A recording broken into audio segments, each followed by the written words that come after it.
This is my Patrick Kane jersey. My dad bought it for me after my first Blackhawks game in 2013. I think a lot of Hawks fans would actually recognize what game that was. Along further Zanin with a healthy hit. Fed back out in front.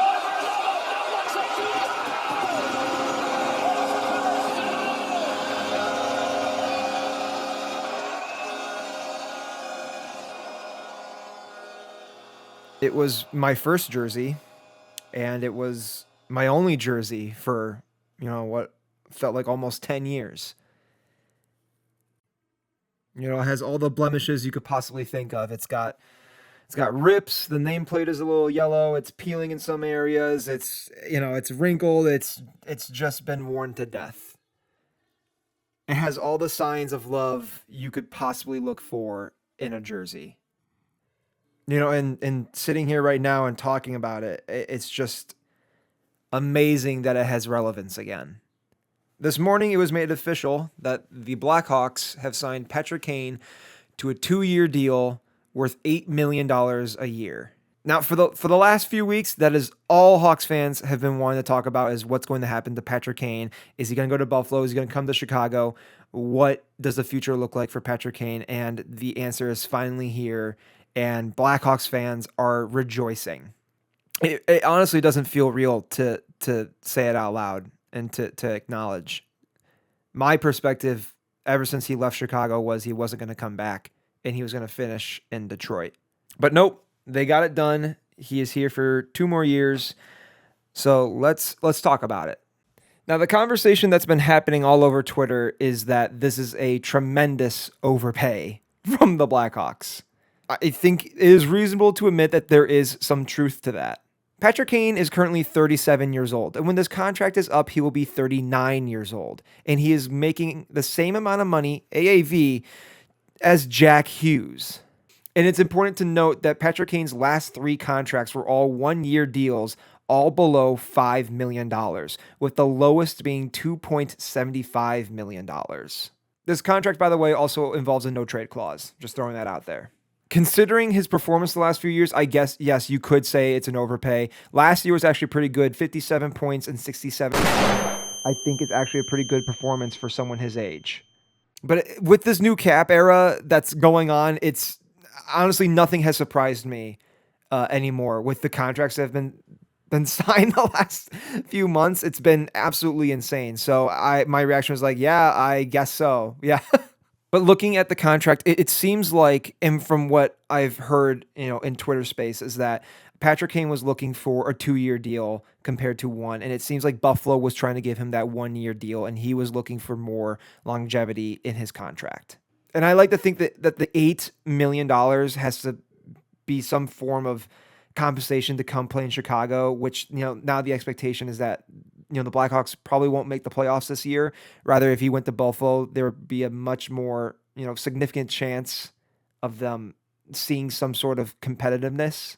So clearly the Hawks had to put out a little bit more to get him to come here. But it's just the move that makes sense. And I see a lot of hate saying, if this is the best that the Blackhawks can do, then that really says a lot about Cal Davidson. What else could he have done? And I feel like I've said this maybe 3 times. I feel like I've said this in like 3 other different videos. What else could he have done? Every option that, we could have gone for, clearly he has made moves to try and acquire other players. The asking price is too high, and no player wants to come here because we're not a destination, and we're not a destination because no player wants to come here. It's just it's a vicious cycle that we're trying to break out of. And so he has to rely on these young guys to break that mold. But adding Patrick Kane, you can argue, probably doesn't make us competitive. I'm on the side that it actually pretty much doesn't. But it adds value outside of just on-ice performance. And I think that's where I'm more favorable about this move, or this new addition, I guess. Because Patrick Kane, compared to the other veterans that we've brought in, like Martinez or Maroon, Patrick Kane is an undeniable superstar franchise player that made his talents here in Chicago. And that's an incredible thing that you can't just go out and acquire on a normal season. And I don't know if I just said this, but he provides value off the ice just as much as he does on the ice. I think we are the youngest team in the NHL, and adding Patrick Kane adds a lot of value for those young kids trying to make their start on this team. We know Connor Bedard is a stud, and he's going to be the next franchise superstar. I'm looking at this addition more for the benefit of Frank Nazar or Lardis or Frundell. And I think that's a conversation for later is where are we going to put Patrick Kane? And I think everyone's assumption is, oh, we're going to put him on the wing with Connor Bedard, which is totally fair. And I think that is probably what they should do. However, for the sake of being a contrarian, I'd like to argue that might not be a good idea. Because putting someone next to Connor Bedard for only 2 years, we can probably assume that this is going to be Kane's last deal before he retires. Putting Patrick Kane next to Bedard only grants you 2 years of development or building chemistry between those two players, which is going to remove someone else from having that option to play along Connor Bedard long term. Like hypothetically, if we want to put Nazar on Connor Bedard's wing, well, that's 2 years where he's not going to be on Bedard's wing. And Patrick Kane's kind of being looked as a Band-Aid in this situation, which isn't a bad thing. And I think putting him down maybe with a Frundell-Lardis pairing would actually be more beneficial for those younger guys who are just getting into the league and are looking to make a much bigger step. What's great about this situation, and you can say I'm wrong on anything, I'm not having opinions, I'm just making conversation, is that we have options now. We could put Patrick Kane anywhere, and I think that really helps out some of the younger guys not have to put so much pressure on them. It's very exciting, and I think that's one piece that people are not wanting to focus on. They just want to see, oh, Patrick Kane, he's a defensive liability. He's been slumping out offensively. He's too old. And we can sit here and argue if those are true, but Blackhawks fans have been through a lot recently, and this gives us something to look forward to. And I know that might seem sad, but this move is so much more than the Blackhawks. Even if this move doesn't provide us anything significant in the standings, it does in the Patrick Kane storyline. And that is just as important. And that's honestly my biggest takeaway from this. I seriously believe that there's a significant amount of upside on this deal than what people are making it out to be. Patrick Kane is still that guy. Maybe he's not putting up the points that he used to, but he is still a talent that you cannot deny. Now, a little thing about the deal, and I wrote this down here so I wouldn't forget. I will say that the $8 million doesn't make me upset, but it does concern me just a little. Not for this year, only for next year.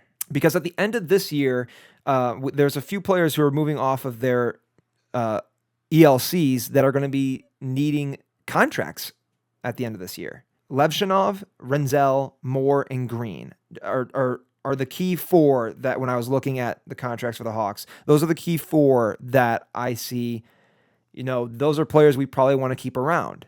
And as of right now, there's only $5 million in cap space for the Blackhawks. We're going to get a little bit more for next year because the cap is going up. But is that going to be enough to sign all four of these guys? But it is important to note that Teuvo, Mangiapane, and Greenway are all coming off the books. So maybe I'm reading into it a little too much, but I think the conversation has always been that we need to acquire a next, top 6 player. And if we're going to make that move maybe next year, I think that's going to eat up a lot of the cap space that's going to be, gained back from losing those 3 players, Teuvo, Mangiapane, and Greenway. So my concern is how are we going to be able to manage all this money for next season? It's really funny because a few months ago, we were like, we have all the money in the world. And then we signed Boehm, Byram, and Connor Bedard, and now we have nothing. I like to think that one of these 4 players is probably going to have to be moved. I don't see Moore or Renzel being moved. That's my initial thoughts sitting here right now. I don't see those 2 being the ones that are moved. I just can't believe it. It's a surreal feeling, and it's exciting. This makes next season exciting. Well, this is where the fun part begins. Now we can start speculating what's going to happen with the lineup. What is that going to look like? And that's going to come for a future video. But as of right now, 88 is back. I'm definitely gonna have to get a new jersey because this one is just gross. Like, this one is has to be retired. It's just I cannot be wearing this out in public. But yeah, exciting stuff. Welcome back, Patrick Kane.